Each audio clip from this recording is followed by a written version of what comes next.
తూర్పుగోదావరి జిల్లా కొవ్వూరు టీడీపీలో వర్గ విభేదాలు మరోసారి బగ్గుమన్నాయి.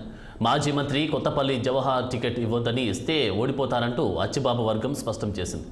కొత్తపల్లి జవహర్ వల్ల నియోజకవర్గంలో వర్గ విభేదాలు పుట్టుకొచ్చాయని, ఆయనకు టికెట్ ఇవ్వకూడదని, ఇస్తే పార్టీ నష్టపోతుందని హెచ్చరించారు. అచ్చిబాబు ఆధ్వర్యంలో ఏర్పాటు చేసిన ఆత్మీయ సమ్మేళనంలో అచ్చిబాబు వెంటే తమంతా నడుస్తామని తేల్చి చెప్తున్నారు.